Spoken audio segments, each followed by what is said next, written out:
ഒരാളോട് നമ്മൾ ചോദിക്കുകയാണ്, നീ അത് ചെയ്തോ, നീ പഠിച്ചോ, നീ വന്നോ, നീ ഓടിയോ, അല്ലെങ്കിൽ അവൻ പോയോ, ഇങ്ങനെ കുറേ കാര്യങ്ങൾ ചെയ്തോ എന്ന് ചോദിക്കാറുണ്ട്. ഈ ചെയ്തോ എന്ന് ചോദിക്കണമെങ്കിൽ എന്താണ് ചെയ്യേണ്ടത് എന്നാണ്.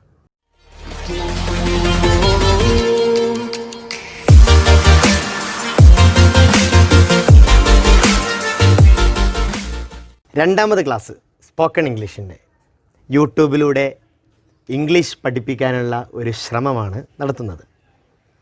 10 ദിവസത്തെ ക്ലാസ്സാണ് ഉദ്ദേശിച്ചത്. ഒന്നാമത്തെ ക്ലാസ് കഴിഞ്ഞത് നിങ്ങൾ കണ്ടിട്ടുണ്ടാവും. ഇന്ന് രണ്ടാമത്തെ ക്ലാസ്. അതിനിടയ്ക്ക് ഒരു കാര്യം പറയാം. പല മാർഗങ്ങളുണ്ട് ഇംഗ്ലീഷ് പഠിക്കാൻ. വാട്സപ്പിലൂടെ പഠിക്കാം, ഡയറക്റ്റ് ക്ലാസ്സിലൂടെ പഠിക്കാം. ഓരോന്നിൻ്റേതായ ഗുണങ്ങളും കുറവുകളും ഒക്കെ ഉണ്ടാകും. ഏതായിരുന്നാലും 10 ദിവസത്തെ ക്ലാസ് ഓൺലൈനിൽ യൂട്യൂബിലൂടെ കൊടുക്കുന്നത് ഒരു ശ്രമം മാത്രമാണ്.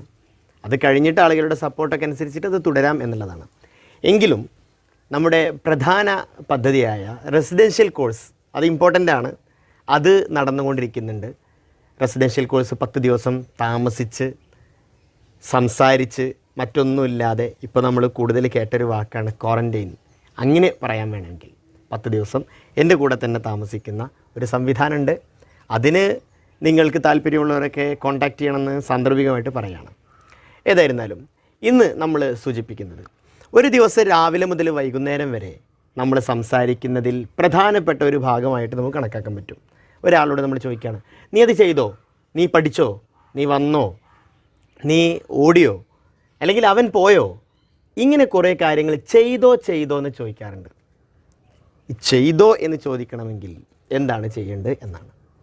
ഒന്നുമില്ല, സിമ്പിളായിട്ട് പറയുകയാണെന്നുണ്ടെങ്കിൽ നമ്മളൊരു വാക്ക് മാത്രമാണ് പുതിയത് പഠിക്കേണ്ടത്.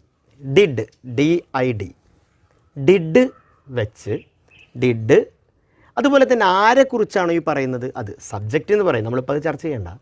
ആരെക്കുറിച്ചാണോ പറയുന്നത് അത്. ഡിഡ് ആര്, പിന്നെ എന്താണ് ചെയ്യുന്നത് അതും. അപ്പോൾ നീ കളിച്ചോ എന്നാണ് ചോദിക്കണമെങ്കിൽ ആദ്യം ഡിഡ്, പിന്നെ ആരെക്കുറിച്ചാണ് പറയുന്നത്, നീ, യു. അപ്പോൾ ഡിഡ് യു, കളിക്കുക, പ്ലേ. അപ്പോൾ ഡിഡ് യു പ്ലേ, നീ കളിച്ചോ. ഡിഡ് യു റൈറ്റ്, നീ എഴുതിയോ. ഡിഡ് യു ഗോ, നീ പോയോ. ഡിഡ് യു കം, നീ വന്നോ എന്നാണ്. ഇത് വലിയ ഉദാഹരണങ്ങൾ ഉണ്ടാക്കാം. അത് യു എന്നുള്ളതിന് പകരം നമുക്ക് മറ്റെന്തെങ്കിലും വാക്ക് കൊടുക്കാം. ഉദാഹരണത്തിന് അവൻ പോയോ, അപ്പോൾ ഡിഡ് ഹി ഗോ. ഇനി അതല്ല, ഇന്ത്യൻ പ്രൈം മിനിസ്റ്റർ അമേരിക്കയിലേക്ക് പോയോ എന്നാണ് ചോദിക്കേണ്ടത്. അപ്പോൾ ഡിഡ് ആദ്യം, പിന്നെ Indian prime minister. Did Indian prime minister go to America. ഇത്രയേ ഉള്ളൂ. അപ്പോൾ ഡിഡ് യു ഗോ, നീ പോയോ. ഡിഡ് യു റൈറ്റ്, നീ കളിച്ചോ. ഡിഡ് യു ബ്രിങ്, നീ കൊണ്ടുവന്നോ. ഇതാണ് ചോദ്യം. ഇതിന് ഇംഗ്ലീഷിൽ നമ്മൾ ഗ്രാമറിൽ പറയാറുണ്ട് ടെൻസ്. അതാണ് സിമ്പിൾ പാസ്റ്റ് എന്ന് പറഞ്ഞ ടെൻസിൻ്റെ ചോദ്യമാണിത്. അതൊന്നും ഇപ്പോൾ നമ്മൾ തൽക്കാലം ചെക്ക് ചെയ്യേണ്ട, കാരണം സംസാരിക്കാനുള്ള ഐഡിയകളാണ് ഉണ്ടാക്കുന്നത്. എന്നാൽ അതോടുകൂടെ തന്നെ ഒന്നുകൂടെ ചേർക്കുന്നു. നമ്മൾ ചെയ്തോ വന്നോ പോയോ എന്നൊക്കെ ചോദിക്കുന്നത് ചെയ്യോ വരുമോ കളിക്കുമോ എന്നൊക്കെ ആവണമെങ്കിൽ എന്ത് ചെയ്യണം എന്നുള്ളതാണ്.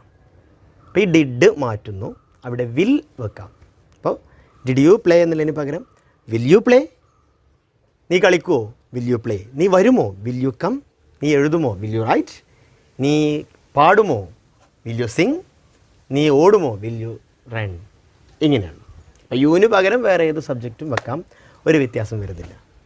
ഓക്കെ, ഞാൻ വീണ്ടും പറയാതെ, ഇത് വീഡിയോ ക്ലാസ് ആവുന്നത് കാരണം 3 മിനിറ്റോ 4 മിനിറ്റോ ഒക്കെയാണ് ഇങ്ങനെ നമുക്ക് ഉപയോഗപ്പെടുത്താൻ പറ്റുള്ളൂ. അപ്പോൾ പ്രധാനപ്പെട്ട ഭാഗങ്ങൾ മാത്രം പറയുന്നു എന്നുള്ളത്. നിങ്ങൾക്ക് ഡൗട്ട്സ് എപ്പോൾ ഉണ്ടെങ്കിലും കോൺടാക്റ്റ് ചെയ്യാവുന്നതാണ്. 98 47 466 947. ഇതാണ് വാട്സപ്പ് നമ്പർ. ഏത് സമയത്തും നിങ്ങൾക്ക് ഡൗട്ട്സുകളൊക്കെ ഉണ്ടെങ്കിൽ ക്യാൻ ബി ക്ലിയർഡ്. റൈറ്റ്. അടുത്തൊരു വിഷയവുമായി അടുത്ത എപ്പിസോഡിൽ എത്തിച്ചേരാം. അതിൻ്റെ മുമ്പ് നിങ്ങളെല്ലാവർക്കും ഈ ക്ലാസ്സിൻ്റെ ലിങ്കൊക്കെ ഷെയർ ചെയ്ത് ഇതൊരു വലിയ വിജയമാക്കി തരണമെന്ന് സ്നേഹപൂർവ്വം റിക്വസ്റ്റ് ചെയ്യുന്നു. Thank you. Have A nice day.